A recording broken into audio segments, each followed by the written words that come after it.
வணக்கம். இன்னைக்கு நாம பார்க்க போற விஷயம் ஒரு தனிப்பட்ட நபரோட மனச குடையிற ஒரு கேள்வியிலேந்து தான் ஆரம்பமாகுது. ஆனா இது அவரோட கதை மட்டும் இல்ல, நம்மள பலரோட குடும்பத்தோட கதை. வாங்க இந்த சிக்கலான விஷயத்த கொஞ்சம் ஆழமா தெளிவா அலசி பார்க்கலாம். இந்த கேள்விய பாருங்க.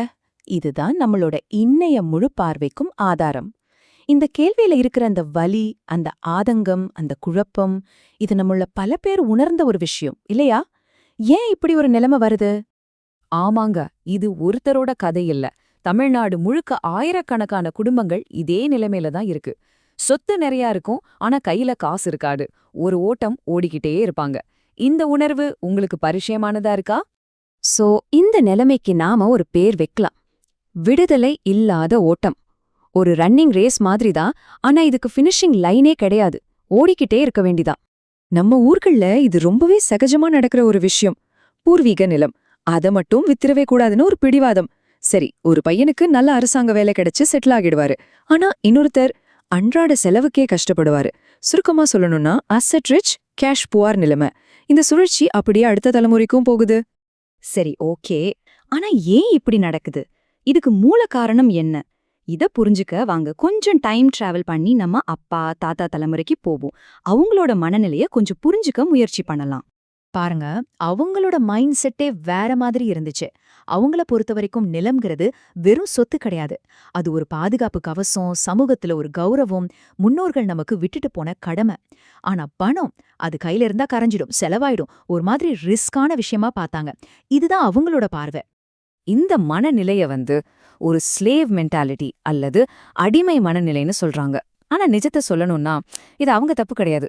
நல்லா படி, நல்ல வேலைக்கு போ, நிலத்தை மட்டும் வித்துடாதேன்னு சொல்லி கொடுத்த ஒரு சிஸ்டத்தோட விளைவு இது. சொத்தை எப்படி ஒரு முதலீடா மாத்தி அதிலிருந்து வருமானம் பாக்குறதுங்கிற சிந்தனையே அந்த சிஸ்டம் முடக்கிடுச்சு. சரி, அடுத்த முக்கியமான கட்டத்துக்கு வருவோம். அந்த நிலத்தோட உண்மையான மதிப்பு என்ன? அது நிஜமாவே என்ன விலைக்கு போகும்னு பார்க்கலாம். அந்த அப்பா சொன்னாரே 1 ஏக்கர் 4 கோடின்னு, அது நிஜமாவே அவ்ளோ போகுமா? என்ன நினைக்கிறீங்க? வாங்க மார்க்கெட் ரேட் என்ன சொல்லுதுன்னு பாப்போம். இப்போ கோயம்புத்தூர் பகுதியை எடுத்துக்கிட்டா சாதாரண விவசாய நிலமெல்லாம் 1 ஏக்கர் 15 லட்சத்திலிருந்து 80 லட்சம் வரைக்கும் போகுது. ரொம்ப பிரைம் லொகேஷனை வச்சுக்கிட்டாலும் 1லிருந்து 2.5 கோடி தான். 4 கோடிங்கிறது ரொம்ப ரொம்ப அதிகம், ஒரு எக்ஸ்ட்ரீம் கேஸ் தான். சரி, 4 கோடி வேணாம். ஒரு ரியலிஸ்டிக்கா ஏக்கருக்கு 2 கோடின்னு வச்சுக்கலாமே. அப்ப கூட 2 ஏக்கரை வித்தா எவ்வளவு வருது? 4 கோடி ரூபாய். சும்மா யோசிச்சு பாருங்க, இந்த தொகை ஒருத்தரோட வாழ்க்கையே மாத்திடும் இல்லையா? ஓகே, 4 கோடி கையில இருக்கு. இத வச்சு ஃபினான்ஷியல் ஃப்ரீடம், அதாவது நிதி சுதந்திரத்தை உண்மையிலே அடைய முடியுமா? அது எப்படின்னு பார்க்கலாம். இங்க தான் ஒரு ஸ்மார்ட்டான பிளான் வருது. முதல் படி, அந்த 2 ஏக்கர் நிலத்தை பணமா மாத்துறது. 2வது, அந்த பணத்தை அப்படியே செலவு பண்ணாம மியூச்சுவல் ஃபண்ட் மாதிரி விஷயங்கள்ல சரியா முதலீடு செய்யணும். அப்புறம் ரொம்ப முக்கியமான ஒரு விஷயம், 4% விதி.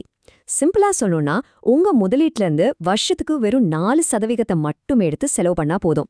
உங்க அசல் அப்படியே இருக்கும், அதுல இருந்து வர வருமானத்திலே நீங்க நிம்மதியா வாழலாம். சோ இதோட ரிசல்ட் என்ன தெரியுமா? வாவ்! மாசம் கிட்டத்தட்ட 1.25 லட்சம் ரூபாய்க்கு மேல எந்த வேலையும் செய்யாமலே, ஏன் டாக்ஸ் கூட இல்லாம உங்க கைக்கு வரும். இதுக்கு பேர் தான் பாசிவ் இன்கம். இது வெறும் பணம் மட்டும் இல்லங்க, இதுதான் அந்த விடுதலை. அந்த விடுதலை இல்லாத ஓட்டத்துல இருந்து வெளியே வர்றதுக்கான ஒரு உண்மையான வழி, ஒரு சுதந்திர காற்று. ஆனா இங்க ஒரு ட்விஸ்ட் இருக்கு.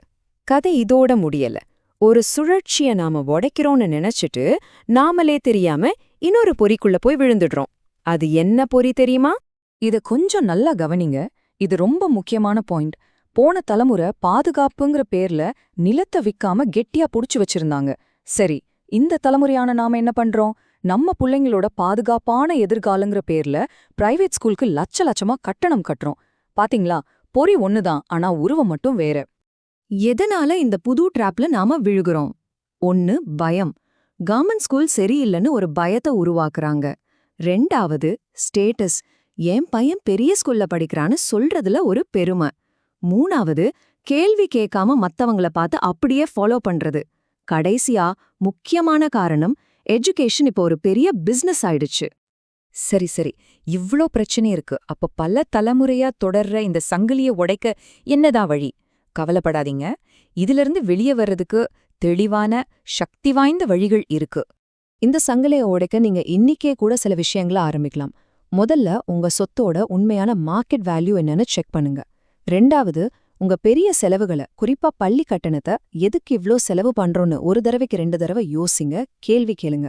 மூணாவது, உங்க பிள்ளைகளுக்கு சின்ன வயசுல இருந்தே பணத்தை பத்தி, முதலீட்டை பத்தி சொல்லிக் கொடுங்க. ஒருவேளை நிலத்துல ஒரு சின்ன பகுதியை வித்து முதலீட்டை தொடங்கலாமான்னு யோசிங்க.